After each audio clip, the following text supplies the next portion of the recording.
or Honovich, yes. She's a PhD student in Tel Aviv University. She's also intern at Google, and she focuses on NLP, and she's going to speak about reevaluating factual consistency.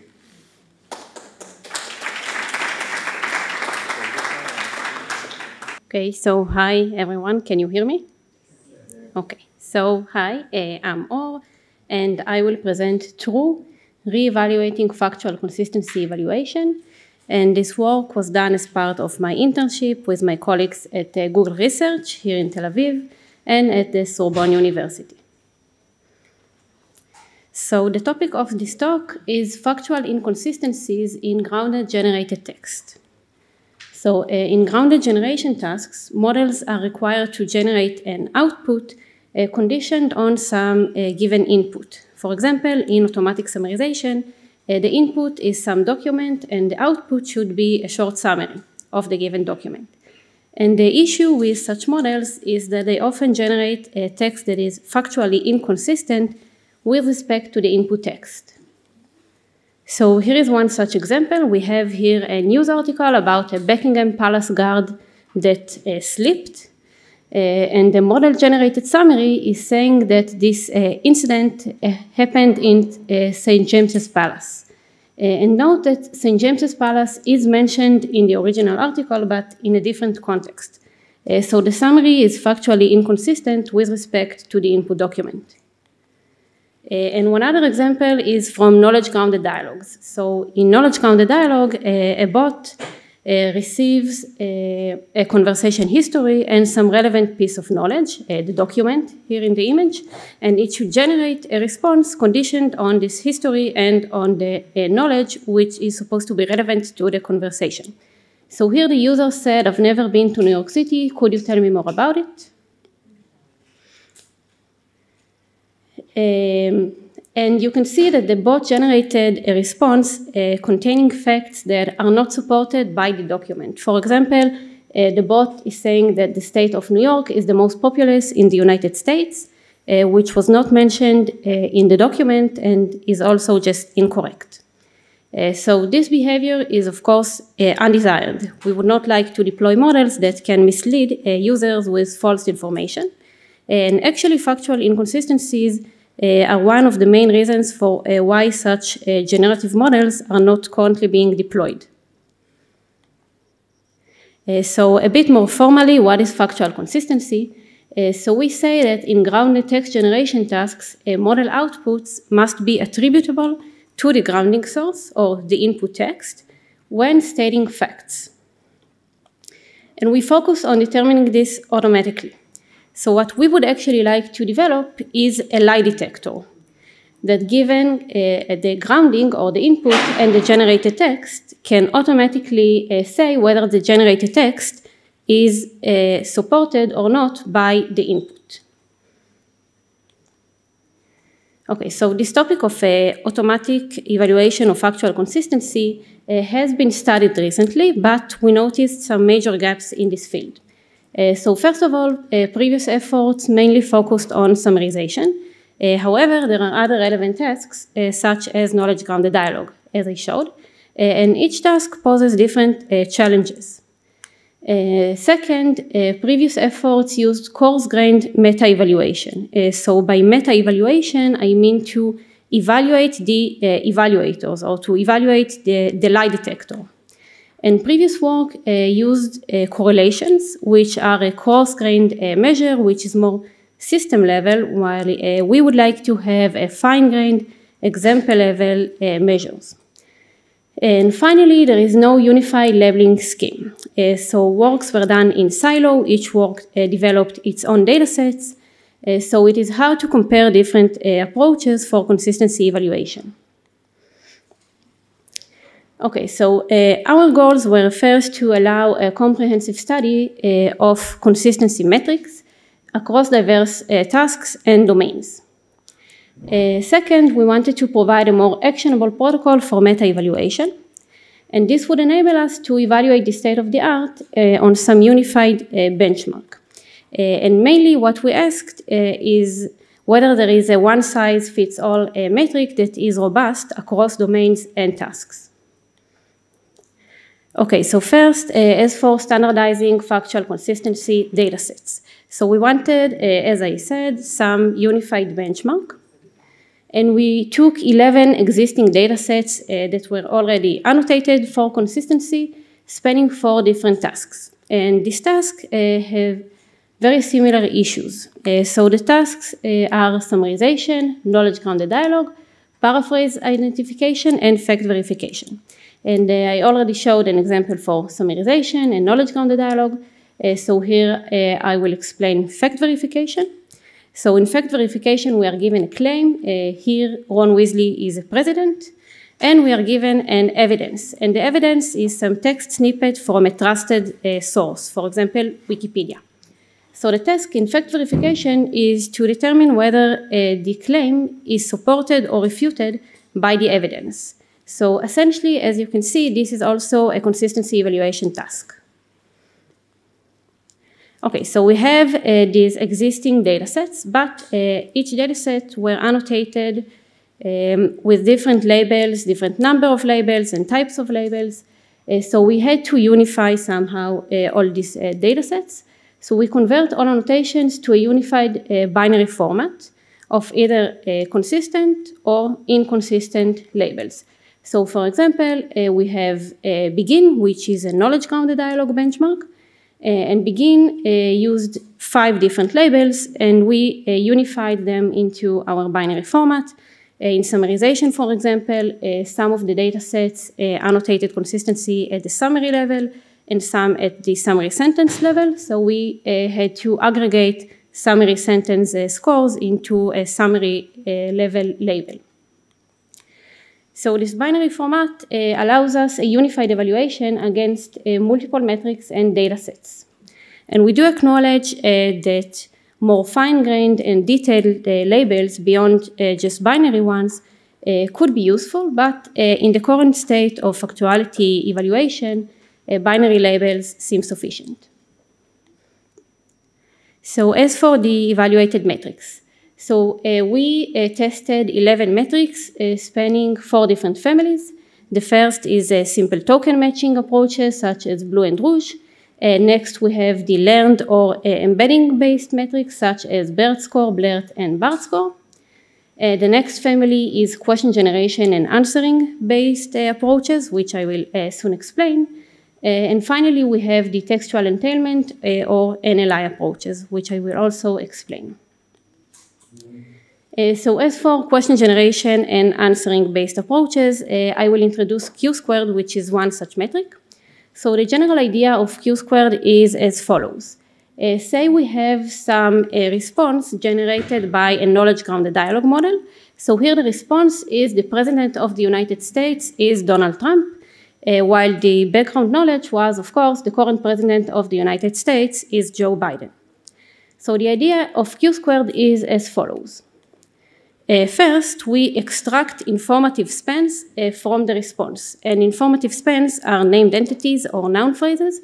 So here Donald Trump is one such informative span.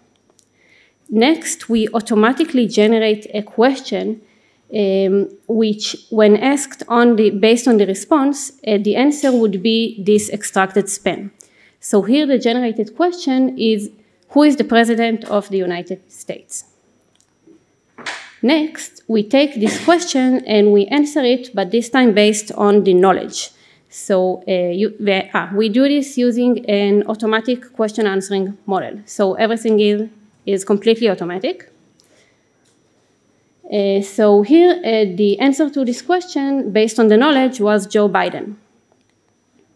And the last step is to compare the knowledge answer with the original extracted span. And if they do not match, we mark this response as inconsistent. As for the natural language inference or NLI approaches, so the general task of NLI is given a premise and a hypothesis to determine whether the hypothesis is entailed, contradicting, or is neutral with respect to the premise. So for example, if the premise is Anne and her friend went mini golfing, and the hypothesis is Anne has at least one friend. This is a case of entailment. So what we do is we train such an NLI model. Then we take each input text to be the premise and the generated text to be the hypothesis.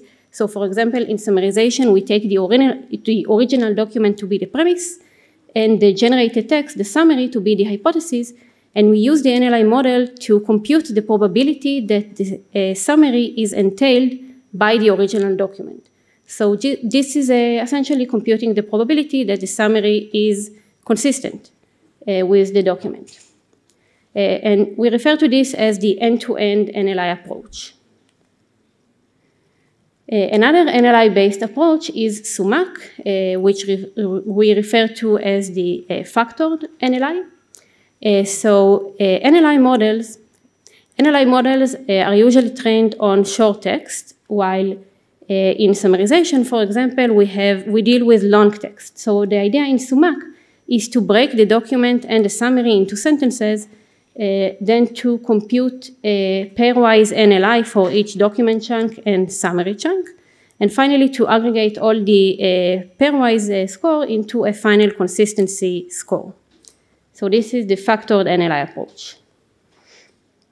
Okay, so we have all these metrics, but now the question is how should we compare the different approaches, which is what we refer to as meta-evaluation. So as I mentioned, previous work used correlations, which are vague, and we would like to have some more actionable example-level measures. And a robust metric should be good at detecting hallucinations while not discarding too many consistent outputs. And we would like to take into account these two factors. So we use the ROC area under the curve. So this is the area under the true positive rate versus the false positive rate curve, which takes into account exactly these two factors which I mentioned. Okay, so for some results. So here you can see the ROC curve for two of our datasets. One is EXAM, which is a summarization dataset, and the second is DialFact, which is a knowledge-grounded dialogue dataset. And you can see that for EXAM, ANLI, which is the end-to-end NLI approach, works best, while in DialFact, Q-squared works best. And for a more complete image, you can see here in the table the area under the curve of each metric for each dataset. And you can focus on the average scores that are highlighted. So first of all, you can see that Q-squared and the NLI approaches work best. And you can see that there is no clear winner on average between Q-squared and the NLI-based models. However, Q-squared is better for dialogues, and this is due to some component in Q-squared which I didn't mention, which handles personal statements, which is a special challenge for dialogues. You can also see that the end-to-end NLI does on par with the factored NLI, and we hypothesize that this is due to the fact that while splitting into sentences is more convenient to NLI models, it also loses some of the full context. So these are probably two canceling effects. And finally, we have here the ensemble column. So we used a very naive ensemble of just averaging for each example, Q-squared, the end-to-end NLI, and the SUMAC score. SUMAC is the SC column here. And you can see that the simple averaging achieves strong results. And this suggests that Q-squared and the NLI methods are complementary. So we also have some analysis. So first of all, input length. So as I said, we deal here with long text, and this is known to be challenging for NLI models and for question answering models. And you can see here one such example from one of the summarization datasets. So we test the area under the curve when looking at different input lengths, which is measured here by the number of words in the input or the document. And as you can see, all methods degrade in performance when handling long input. However, the overall performance is still okay, even for long inputs. You can also see that short inputs are challenging. Finally, we tested the effect of using larger models. So NLI or question answering models are also known to be better when using larger models, and indeed larger NLI models resulted in a higher area under the curve. So I will skip the examples. And finally, some conclusions and takeaways. So first of all, meta-evaluation for factual consistency can and should be done across tasks. By doing so, we discovered that question generation and answering and NLI methods are the current best approaches. So if you need a lie detector for your application, you should probably use these approaches. And they should also be compared against when developing new approaches for consistency evaluation. We saw that pre-trained model size matters a lot, or also for metrics. We saw that simple ensembles give extra gains, which points at the headroom for improvement. And our code and dataset will be made available soon. Thank you.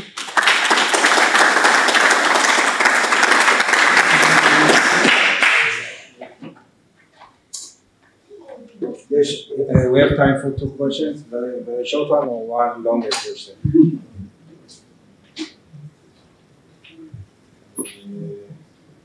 Jonathan, maybe you want to ask? Omri, I saw that you. Yes, sir. Okay.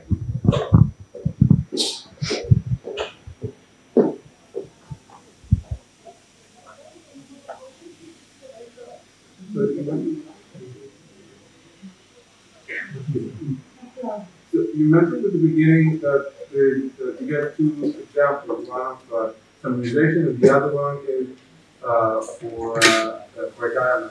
And the question is, when we're talking about ground, if something is grounded, it doesn't really help me with the dialog case, right?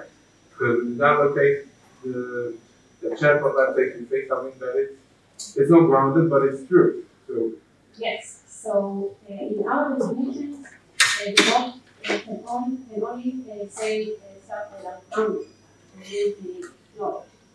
So if it says facts that are true but not supported by the document, this is inconsistent as far as we So kind of bad thing is to just stick with the force.